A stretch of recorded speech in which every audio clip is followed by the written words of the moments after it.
Gaming phones. Yep, gaming phones have been a thing for some time now. While Apple and Samsung are yet to make a dent in this market, companies like Poco have found the biggest success in the gaming space. If you remember, its very first phone, the Poco F1, was a huge success among gamers and anyone else looking for the best performance per dollar. And last year's releases like the Poco X3 Pro, the Poco F3, and the Poco F3 GT were pretty decent gaming devices as well. And today I have the new Poco F4 GT with me. This is the cheapest Snapdragon 8 Gen 1 powered phone outside of China right now, starting at just €499 for the base 8 128GB model. So before diving into the review, let's unbox it real quick. Okay, the Poco F4 GT arrives in this standard Poco style packaging, and opening it up, there's some paperwork first alongside a SIM ejector tool and a transparent case. Next up is the phone itself in this rather boring looking stealth black finish, if I'm being honest. Okay, keeping it aside for a moment, we have a 120-watt power brick and a USB-A to USB-C cable with an L-shaped connector. Finally, there's a USB-C to 3.5mm adapter as well. So like how last year's Poco F3 GT was simply a rebranded Redmi phone, the F4 GT is yet another Redmi phone in disguise, more specifically the Redmi K50 Gaming Edition. Considering Xiaomi's insane rebrandings on budget phones, this is nothing really. But I feel like maybe Poco could have delayed the launch of this phone by a couple of months for the upcoming Snapdragon 8 Gen 1 Plus. And why am I telling this is because Qualcomm's flagship processor for 2022, the 8 Gen 1, is quite toasty. Just take a look at this 20-thread CPU throttling test. The F4 GT throttles to 62% of its max performance, which is pretty bad, but certainly not the worst we've seen. That honor goes to the Xiaomi 12 Pro for now. The culprit for such disappointing performance has been low yields from Samsung's 4nm node. And because of this, Qualcomm is reportedly switching to TSMC's 4nm process with the upcoming Snapdragon 8 Gen 1 Plus, which should offer better power efficiency and heat management as well. Anyway, I found that the upgraded Liquid Cool 3.0 cooling solution here with a dual vapor chamber layer does keep the thermals in check. Poco proudly highlighted that the F4 GT can handle a steady 120 FPS for 2 hours straight in Mobile Legends Bang Bang. And our test pretty much confirms the company's claims both in terms of FPS throughput and temperatures. But it's worth noting that this is not exactly a resource-heavy game, and in other 120 FPS ready games like Critical Ops and Injustice 2, we experience frequent frame drops and some performance throttling, where Critical Ops even defaulted to just 60 FPS after just 10 to 15 minutes into the game. During the launch event, Poco also said that the F4 GT can deliver stable 90 FPS on Free Fire 2, but we could not find 90 FPS mode here in the first place. Maybe it's arriving with a future update in this part of the world. For now, you can enjoy Free Fire with a smooth 60 FPS at Ultra Graphics profile, and the phone's surface temperature stays at a comfortable 36 to 37 degrees Celsius range even after 30 to 40 minutes into the game. I also played Genshin Impact on the Poco F4 GT, and it manages a stable 50 to 60 FPS at both high and highest graphics presets for the first 10 to 12 minutes with negligible frame drops. But after 30 minutes into the game, I was netting about 41 FPS on average, where the phone's temperature got quite hot too. Apart from this, you can enjoy both PUBG and Call of Duty at 60 FPS with 100% stability at the highest settings. The phone's peak surface temperature stays below 41 degrees Celsius even after long gaming sessions, which is pretty comfortable considering the ambient temperature on these summer days. Likewise, the Poco F4 GT can also handle all your old school emulator games just fine. But what gives this gaming phone its name is without a doubt the physical shoulder triggers.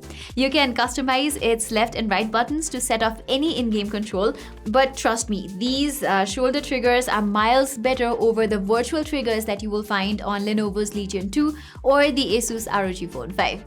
Still, if I have to nitpick, I think their tactile feedback certainly could have been a lot more premium.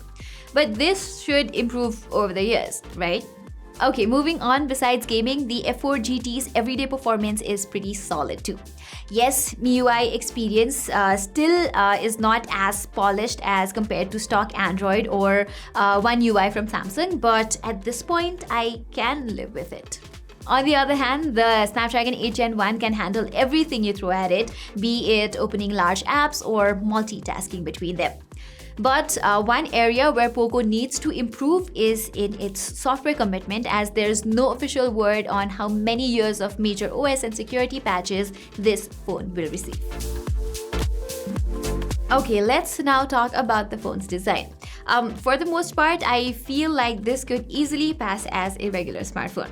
Except for the cyber yellow color option, it does not have the flashy, aggressive gamer aesthetics. The only aspect where the F4 GT flaunts its gaming heritage is the camera module, which contains everything from a flash-shaped LED flash and the dual LED lights. From app notifications, charging status to incoming calls, these notification lights do serve their purpose if you're someone like me who mostly prefers laying their phone face down when not in use. And its build quality is just as impressive. You're getting Gorilla Glass Victus both on the front and back this time, besides the aluminium frames. They're topped off with a matte finish as well, so I haven't had to deal with fingerprints and smudges quite as much here. But for a gaming phone, it is naturally a bit bulky, weighing a whopping 210 grams. In my usage, however, I did not really struggle handling it thanks to the decent weight distribution and heft. As for the biometrics, Poco has once again gone with a side-mounted fingerprint reader, which is incredibly fast and reliable. I guess my only complaint about this phone as far as the design goes is that it lacks an IP53 rating like the F3 GT. Okay, what's next? Yes, the display. The F4 GT basically has the same screen as its predecessor with a few upgrades here and there. You're looking at a gorgeous 6.7 inches 1080p flat AMOLED panel with a 120Hz refresh rate, up to 480Hz touch sampling rate and 10-bit color depth. That means that this display produces inky blacks and vibrant punchy colors that looks pleasing to the eyes. I am quite fond of its factory color calibration as well, but if you'd like to tinker with the RGB levels, color temperatures and everything else, there's that option too. It has an excellent outdoor visibility and the auto brightness feature works perfectly fine. Its viewing angle is not exactly bad per se, but this screen is subject to a greenish color shift when looking at it from the sides. Poco also offers Wideband L1 and HDR10 Plus certification here, so streaming HDR videos on this display is an absolute blast on YouTube and Netflix. On the other hand, the phone also implements dynamic refresh rate, which means that it can switch between 60 and 120 Hz to save power. However, I found that it's not well optimized since the display sometimes stays at a steady 120 Hz even when selecting the auto refresh rate option. Then again, you won't find micro stutters or lags when scrolling through the phone's UI. And for all the night owls out there, this display has an incredible 1920Hz PWM dimming to prevent screen flickering when you are sneakily gaming under the sheet or something. In terms of audio, the F4 GT boasts a quad speaker system with support for Dolby Atmos and high-res audio. Apart from 2 driver units, the company has included 2 tweeters for crisp highs. Needless to say, its audio quality is quite pristine as it sounds full, balanced, and with excellent dynamic range. Plus, I found it does not distort at the highest volume levels as well. Still in all, I wish Poco brought back the 3.5mm headphone jack since this is a gaming phone after all. Regardless, its haptics deserve some praise as the vibration feedback from its X-axis motor is exactly the way I like it, strong and precise. Call quality is decent too, although Poco is still using an inferior virtual proximity sensor here. Alright, talking about the cameras, its performance honestly is not that bad for a gaming phone. Here, Poco has switched from OmniVision sensor to Sony IMX686, while the ultrawide and micro shooters remain the same as last year. The front camera has also been upgraded to a 20-megapixel Sony IMX596 sensor. The regular daytime shots are a bit on the vibrant and punchier side, yes, but most of the time they look quite alright. Under the right lighting conditions, you can expect nice photos with decent contrast and dynamic range as well. Still, I would not exactly call it reliable enough since the F4 GT shoots wildly greenish or yellowish images at times, whereas it is subject to color fringing too. Wide-angle shots do switch to a noticeably cooler hue, but they're not that very well detailed and also suffer from bad exposure maintenance. And since the phone lacks OIS, low-light images do come off looking hazy sometimes. However, turning on night mode gets you a lot nicer image with better HDR processing and noise control. Even portraits are a hit or a miss here. Well, mostly miss. Poco's image processing usually paints the subjects with a jarring yellow tint, but under good lighting conditions, it can deliver decent photos. When it comes to selfies, it favors a smoothed skin tone despite all the beautification options turned off. Skin tone also looks pale sometimes, so I hope the company fixes all of this with an update sometime very soon.